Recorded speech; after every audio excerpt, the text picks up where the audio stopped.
അസ്സലാമു അലൈക്കും വറഹ്മത്തുള്ളാഹി വബറകാതുഹു. പ്രിയപ്പെട്ടവരെ, എല്ലാവർക്കും ഉപകരിക്കുന്ന ആത്മീയ ഒറ്റമൂലിയാണ് പറയുന്നത്. വീഡിയോ ശ്രദ്ധിച്ച് മനസ്സിലാക്കി കാണുക ഇൻഷാ അല്ലാഹ്. 2 ടിപ്സുകളാണ് ഇന്ന് പറയുന്നത്. എല്ലാം ചുരുക്കി പറയാം. മിക്കവരും നേരിടുന്ന ഒരു പ്രശ്നമാണ് വിശപ്പില്ലായ്മ. ചെറിയവർ മുതൽ വലിയവർ വരെ വിശപ്പില്ലായ്മ നേരിടുന്നു. ഒരുപാട് കാരണങ്ങൾ കൊണ്ട് വിശപ്പില്ലായ്മ ഉണ്ടാകും. വിശപ്പില്ലായ്മ കാരണം ശരീരത്തിന് ക്ഷീണം, ഓക്കാനം, ഛർദി, പേശികളുടെ ബലഹീനത, മലബന്ധം എന്നിവ ഒക്കെ ഉണ്ടാകും. പ്രിയപ്പെട്ടവരെ, വിശപ്പ് കുറവ് മാറാനുള്ള ഖുർആനിക മരുന്ന് പറയാം. പരിശുദ്ധ ഖുർആനിലെ 26-ാമത്തെ സൂറത്തായ സൂറത്ത് ശുആറാ അതിലെ 79-ാമത്തെ ആയത്ത് 79-ാമത്തെ ആയത്ത് അഥവാ ഹുവ യുത്ഇമുനി വയസ്ഖീൻ, ഹുവ യുത്ഇമുനി വയസ്ഖീൻ, ഹുവ യുത്ഇമുനി വയസ്ഖീൻ.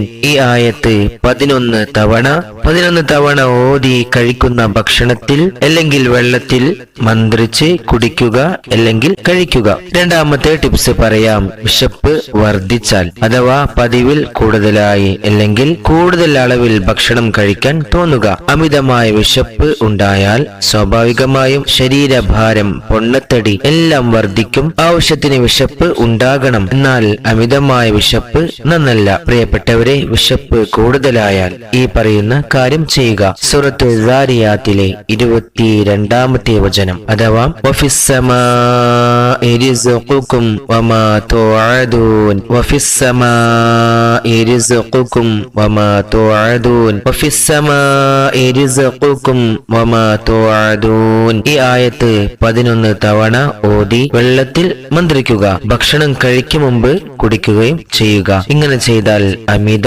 വിശപ്പ് മാറിക്കിട്ടും. അല്ലാഹു സുബ്ഹാനഹു വ തആല നമ്മുടെ രോഗങ്ങളെല്ലാം ശിഫയാക്കി തരട്ടെ. ആമീൻ. അസ്സലാമു അലൈക്കും വറഹ്മത്തുള്ളാഹി വബറകാതുഹു.